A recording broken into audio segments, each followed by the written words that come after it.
Hello students. हम लोग madam Curie पढ़ रहे थे, तो दो पार्ट मैंने पहले बता चुका हूँ। आज बाकी पढ़ते हैं। तो प्रथम विश्व युद्ध के दौरान अगस्त महीने में जर्मनी ने फ्रांस पर आक्रमण कर दिया। मेरी ने इस विश्व युद्ध में अपनी बेटी आयरीन के साथ सचल एक्सर इकाई का गठन किया और सेविका बनकर घायल सैनिकों की चिकित्सा की। उन्होंने अपने वैज्ञानिक आविष्कारों को मानव सेवा के उपकरण के रूप में प्रयुक्त किया। उल्लेखनीय है कि क्यूरी दंपति की दोनों बेटियों को भी नोबेल पुरस्कार मिला था। बड़ी बेटी आयरीन क्यूरी को 1935 में रसायन शास्त्र के लिए और छोटी बेटी ईव क्यूरी को 1965 में शांति के लिए नोबेल पुरस्कार मिला था। तो प्रथम विश्व युद्ध जो हुआ था 1914 में आरंभ हुआ था प्रथम विश्व युद्ध। तो जर्मनी ने क्या किया था, फ्रांस पर जो है आक्रमण कर दिया था। तो उस समय क्या हुआ, मेरी ने क्या किया, अपनी बेटी के साथ में जो है एक इकाई का गठन किया, एक मतलब संगठन किया, जिसमें क्या है वो लोग जो है लोगों की हेल्प करते थे। ठीक है, लोगों का घायल सैनिकों का जो है चिकित्सा करते थे।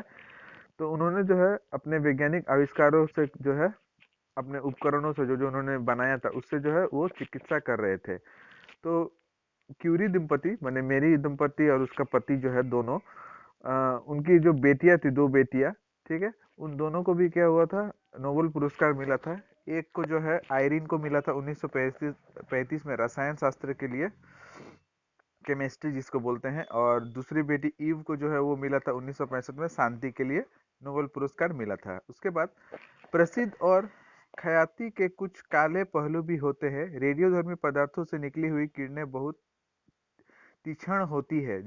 इनसे जीवित कोशिकाओं के नष्ट होने का खतरा होता है। अधिक समय रेडियोधर्मी पदार्थों के बीच रहने के कारण मेरी को अनीमिया और थकान का अनुभव होने लगा। रेडियम की शक्तिशाली किरणों ने उनके शरीर को भीतर से कमजोर और खोखला कर दिया था। अंत में 4 जुलाई 1934 ईस्वी को मेरी क्यूरी का निधन हो गया। मैडम क्यूरी की मृत्यु की खबर से विज्ञान जगत में शोक का माहौल छा गया। मेरी की मृत्यु पर एल्बर्ट आइंस्टाइन ने कहा था, दुनिया के प्रसिद्ध हस्तियों में से यह एक ऐसा नाम है जो आजीवन बेदाग रहा। मानव समाज की युगांतरकारी खोजों और महान कल्याणकारी कार्यों को हमेशा याद रखेगा। आज मैडम क्यूरी इस संसार में नहीं है, परंतु विश्व की सभी महिला उनके जीवन से प्रेरणा ले सकती है। तो कुछ पाने के लिए कुछ खोना भी पड़ता है, जैसे कि मालूम ही है सभी को। तो जो उन लोग बना रहे थे, तो उससे क्या है, रेडिएशन बोलते हैं ना, रेडिएशन, जैसे कोई कोई बोलता है कि टावर से जो है रेडिएशन निकलता है, जो मोबाइल का टावर होता है उससे, तो उन जो है वो जो काम कर रहे थे उससे भी बहुत रेडिएशन निकलता था। तो इतना खतरनाक रेडिएशन था कि उसने जो है मैडम क्यूरी को जो एनीमिया नामक जो है बीमारी जो है वो आरंभ हो गया, और उनका शरीर जो है कमजोर होने लगा और अंदर से जो है खोखला हो गया। तो अंत में जो है उनका देहांत हो गया 4 जुलाई 1934 को। ठीक है।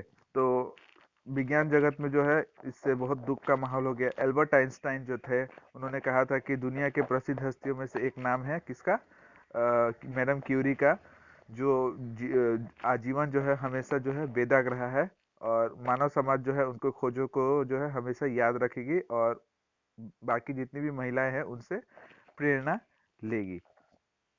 ठीक है। तो यही है पार्ट, है कि नहीं। तो होप आप लोग को समझ में आया होगा। मैं एक बार फिर से इसको छोटा सा एक बता देता हूँ आप लोग को। तो मैडम क्यूरी के बारे में ये है, तो ये इनका जन्म हुआ था 1867 में। ठीक है, पोलैंड में जन्म हुआ था इनका। तो पहले जो है गरीबी के वजह से वो जो है उतना जो है पढ़ाई करने के लिए जो है वो बाहर जाना चाहती थी, लेकिन उसके पास पैसे नहीं थे। तो उसकी जो है पहले अपनी बड़ी बहन को उन्होंने जो है फ्रांस का पेरिस में भेज दिया। उसके बाद वो खुद भी जो है वहाँ पे चली गई, और वहाँ पे जो है उन्होंने शादी कर लिया। ठीक है। तो उसके बाद जो है पियरे नाम का एक व्यक्ति थे, उनसे उन्होंने शादी कर लिया। और उसके बाद उन लोग जो है प्रयोगशाला जो है शोध वोध आरंभ कर दिया। तो यूरेनियम का जो है उसका खोज करना आरंभ किया। पेट्सलेट नाम का जो है चीज है उसका खोज का आरंभ कर दिया। और दोनों जो है हमेशा नई नई खोजों में एक दूसरे का साथ देते थे और हमेशा नए नए आविष्कार किया करते थे। ठीक है। तो एक दिन का बात था, क्या हुआ जब इटली नहीं, जर्मनी ने क्या किया था, फ्रांस पर आक्रमण कर दिया, क्योंकि वो फ्रांस में रहते थे, तो फ्रांस पर आक्रमण कर दिया। तो उन्होंने जो है अपने आविष्कारों से जो है लोगों की मदद की थी और बहुत हेल्प किया था, है नहीं। उसके बाद जो है रेडिएशन के कारण, रेडियोधर्मी किरणों के कारण क्या हुआ था, वो कमजोर हो गई थी, जिसके कारण जो है उनका 1934 में देहांत हो गया।